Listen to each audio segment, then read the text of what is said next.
Hello, everyone. Helvi, and here we are back with One Piece, Volume 86. Oh my god, it started. It's begun. The fated wedding and tea party. Uh,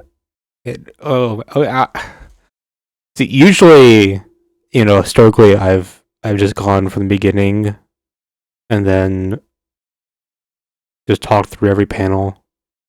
Um, there is definitely merit to talking about it in order like that. But I don't know. Maybe with this new format I've been doing, maybe it might not be as necessary.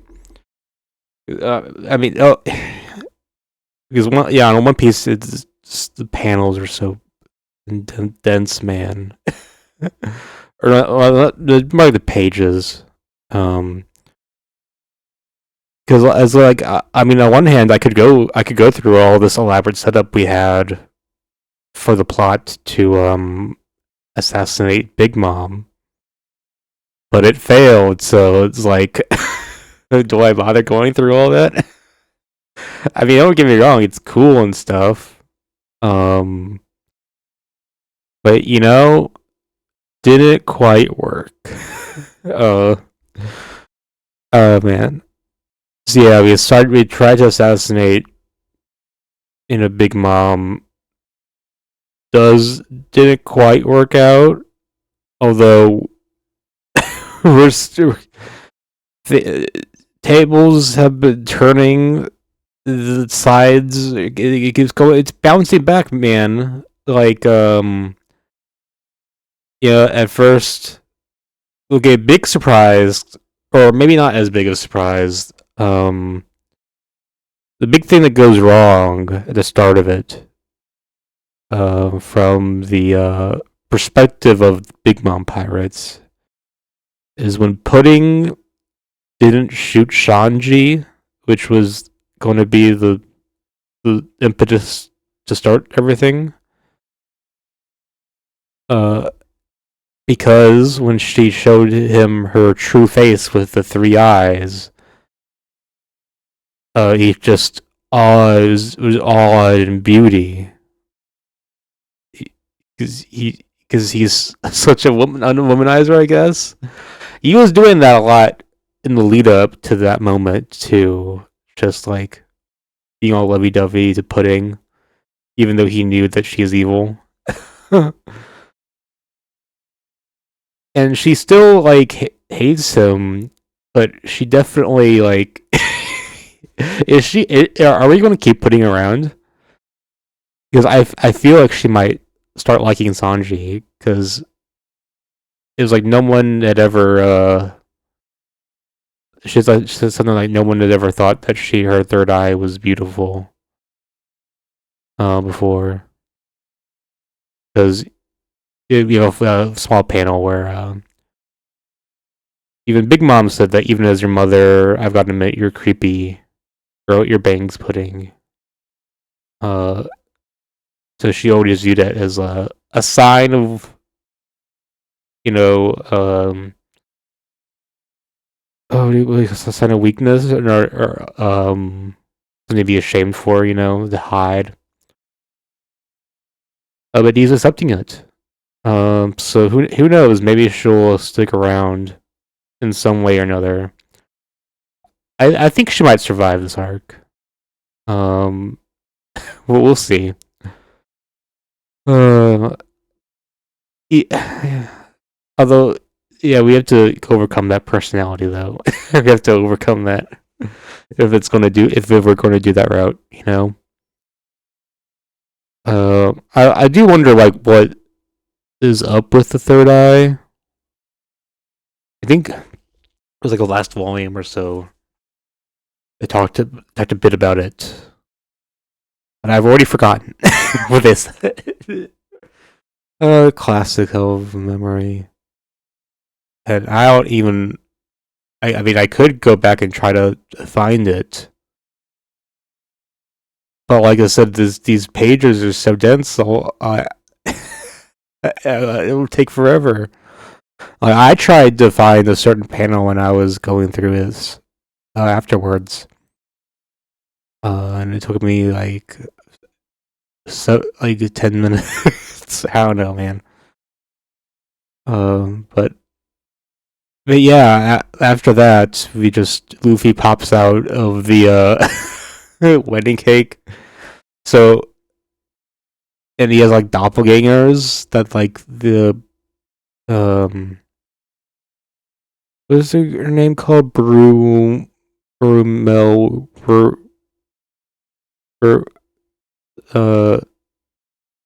whatever, that one lady that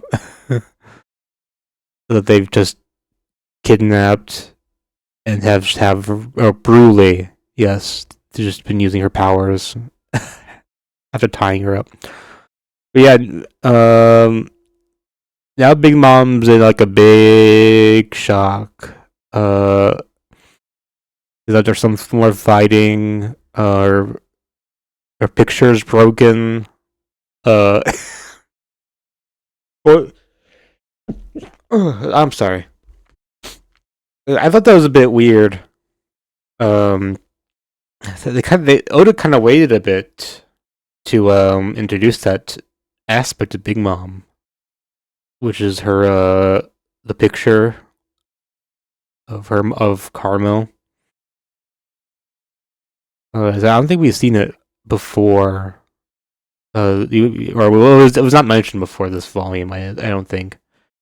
Although knowing Oda, there's probably at least one panel where we see it before this, which is there's probably one.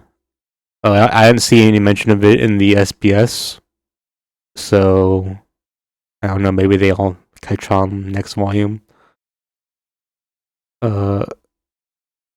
Yeah, Brooke, Brooke disguised as Luffy destroyed the picture or shattered the picture. Oh, that was so funny. That was so funny. But yeah, shattering the picture is part of the plan to make her freeze. Cause like, okay, Big Mom. I thought it was kind of weird how Big Mom Lee is one of the four emperors, but she has such a bad temperament. Like she has like insane cravings, and like stuff like that. I'm sorry. Stuff like that. We saw how it was at the beginning of the arc when she was attacking her own people just because she wanted a certain food. So it's things like, okay, how are you an emperor? And well, the answer is it's a monster. It's strength. And we'll see more of that in the flashback. But yeah, now she's like super stunned because the cake she was looking forward to so much smashed, and now her mom's picture is smashed, and like the whole party is ruined, and so she's just in like a trance, and that kind of interrupted the plans because she didn't do her screech that made everyone mute or whatever for like 5 seconds, and then they launched the Caesar rockets. But yeah, so now it's like a free for all basically, with everyone kind of not sure what to do. Beige is like, what the shit? We're in a weird spot, We gotta improv, show Big Mom the picture, but also I gotta like act like I'm still working for Big Mom when I'm the security guy. Like, oh, I have to play I have to pretend to strike Luffy. And there's this other this guy. Was it Calgara? No, Calgara is the from Skypiea arc flashback of Nolan. What was this other guy's name? Come on. Give me it. Katakuri. Yes. He has such a great observation hockey that he can like vaguely see things that are about to happen, which is crazy. I actually thought it was going to be like a double fruit, you know. But he's just that good at hockey, which is cool. Oh yeah, there's another thing that happens is right before right before the big mom's picture broke. Jinbei comes up, quits her this defects from her, and like he had no fear of Big Mom, which is why when she did the whole stay her life thing, his soul didn't come out. And that's very cool. Jinbei, you're so cool, man. I like that. And then the whole everything comes out. Where the Germa guys, they all have a gun to the back of their heads. And the fucking Sanji's dad is like crying. Kind of pathetic. But Sanji's brother's like, hey, haha. I guess we're down this time, guys. Whoops. And the dad is like, "What's so funny?" But yeah, the reason they're like that is because he took all their motion from them, as Reiju says. And don't even feel him into her. Yeah, let's go. Tamate box. Okay. Beige has a line I thought was unusually cool for him. Everyone has an equal right to change the future. It was just a cool line, and then I laughed a lot when in the next page on the SBS, someone says, "I have something to say to my dad. Everyone has an equal right to change the channel." It was great. It was good stuff. But yeah, there's some fighting that happens in quick succession. But Luffy stretches his arms and puts the broken picture in front of Big Mom. And then she screams and causes everyone who didn't have earplugs to like, whoa, be discombobulated. And Sanji pulls up, Chopper puts earplugs in Reiju, although I'm not sure why. Since Big Mom already did the scream.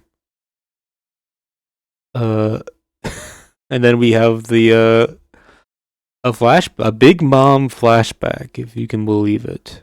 Oh, and oh boy, this flashback. Our first big look into Elbaf. Elbaf. I'm not sure how to actually pronounce that. Like we had like the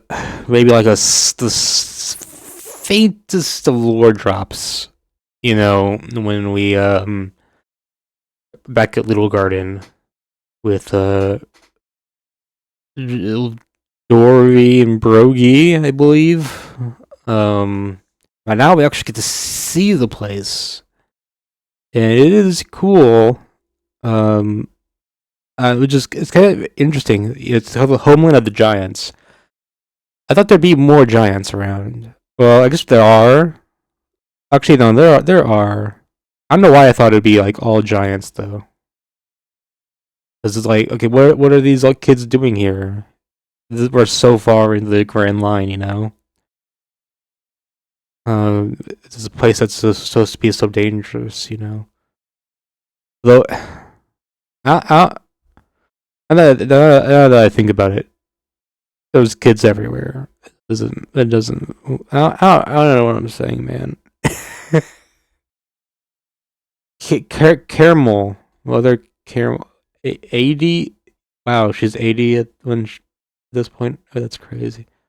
Um, she's so nice to Big Mom, and that even when she no matter how bad her tantrums had or it would be, she'd always support Lin Lin. And even though she destroyed the village because she couldn't stand fasting for a holiday.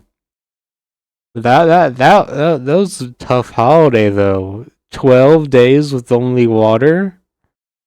You kidding? At least do like a Ramadan where you can eat before or eat after sunset. Like, god damn. Yeah, even Big Mom when she was just this young could just destroy legendary warriors. They, that's crazy, man.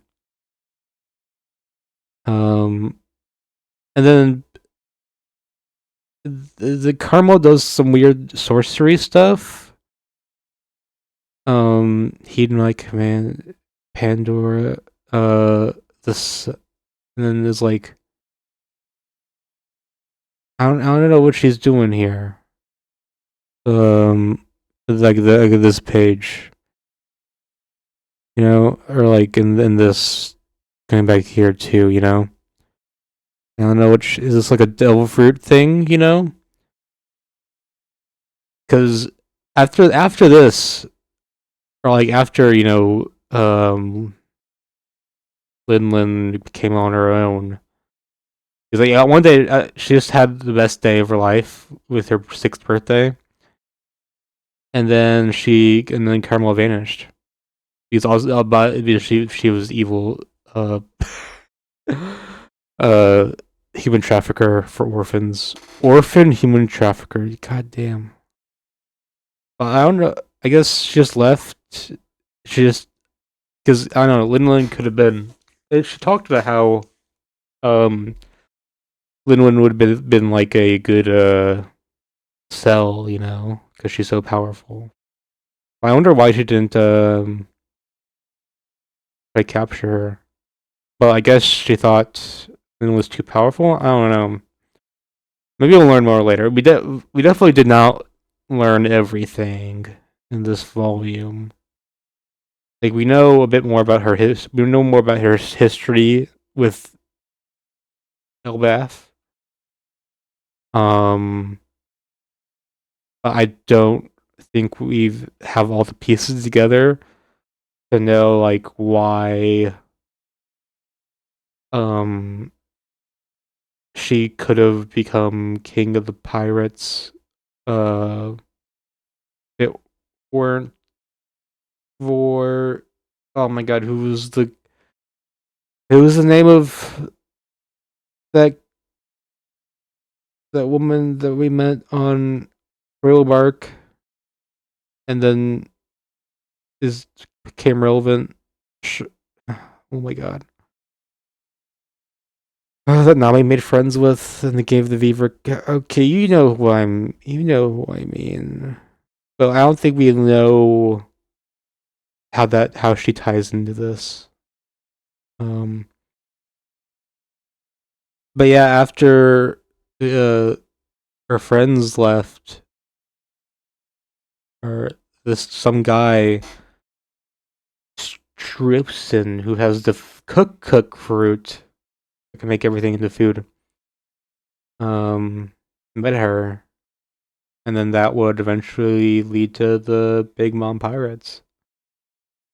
A good match, Winlin and a guy can cook anything.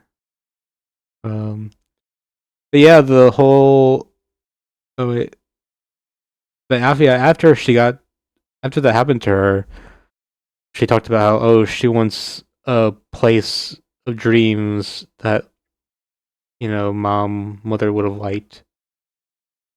Where everyone is equal, all races can coexist in peace. Because she felt that or regardless of how she felt, or regardless of what's actually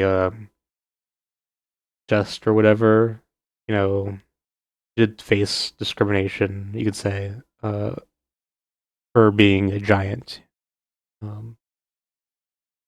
So I think that definitely fuels her for wanting that. Land where everyone is at the same eye level. Although that's kind of everyone gonna be big like me.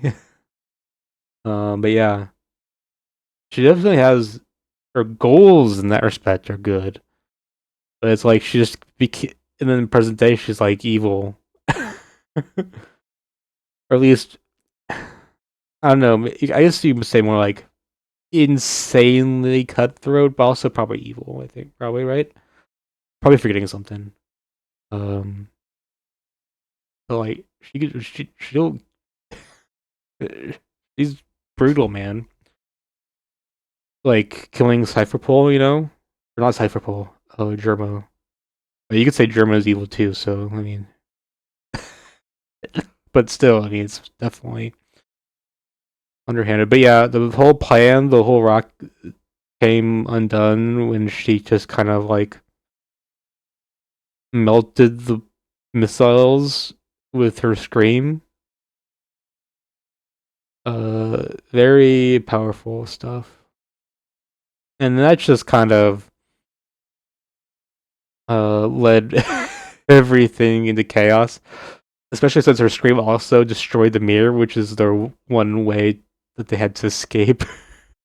So yeah, we're just it's kind of here with all the Big Mom Pirates, and we have the Straw Hats, or like half the Straw Hats. The Jinbei now too here, cool. Uh, but also it's like we have the let's see, we have Caesar, sort of. Well, Caesar's on the other side. Wait, no, actually, not on the other side. He's here. Uh, with Beige, who kind of clutches immediately with a big castle to serve as a fortress. Very cool. Very cool. So, okay, into the castle. We got to. we got a retreat here. Then we have. I don't know who Sanji just like gave them their armor back to Germa 6 because now they have the special suits and this page. That's pretty cool. Even though I hate I don't really hate their character. Don't like Sanji's brothers. Reiju is still cool. And they immediately start fighting the Big Mom guys. Although wait, why is this why is this guy in the middle attacking Chopper? The attacking wait no wait no. He's kicking this guy. Chopper's just he's just there, okay? similar to how Nami was like, whoa, she gets saved by Reiju. That's cool. And how like Carrot is in the background here. Okay, that's cool. But yeah, you have your Germa on our side now, which okay, kind of makes sense because well, the whole reason we were against them is because they were allied with Big Mom. But now that they know Big Mom betrayed them, there's not much of a point to battle the Straw Hats, you know? And now they're, mostly they're not really thinking with the Straw Hats. All they know is that Big Mom rat fucked us, so we have to battle them. But yeah, I think it's cool how Sanji saved them, especially with his entrance. When he stood on the table with his feet flaming. That was cool. Um, yeah, Beige tries to fire on Big Mom with his castle, but they kind of block him with a candy wall. And then, oh yeah, they're kind of in a bad situation when locked in the castle. And then Big Mom kind of barrages the castle, and then the volume ends. So yeah, definitely a lot of stuff here. Consider, what happened to what ultimately happened to Caramel? He just kind of disappeared. No way she's alive today, right? She'd be like over 100. But like, what happened? You know, I wonder if that's gonna be addressed.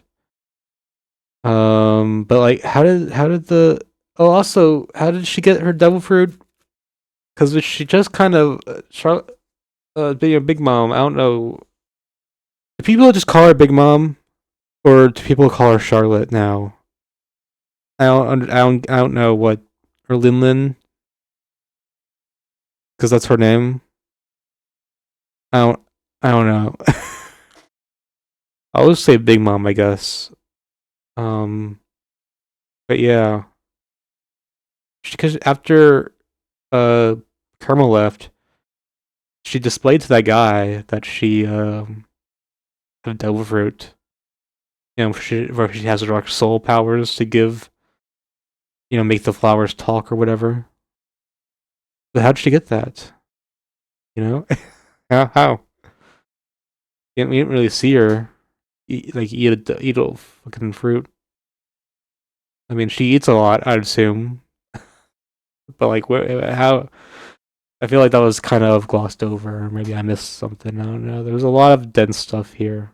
A lot of text. Maybe I missed something, but yeah, good stuff. Usually the farther into an arc we get, the less lore stuff we get, because it's mostly about how the battles play out and stuff, until the point where they get the flashback. But I don't know. I feel like we're in a good spot. Well, also, if someone's like trying to open the Tamate box. I wonder what's in the box. I don't think I have much else to say, but on that. But I wonder what's in the box. It's just some like low, like nothing guy, you know.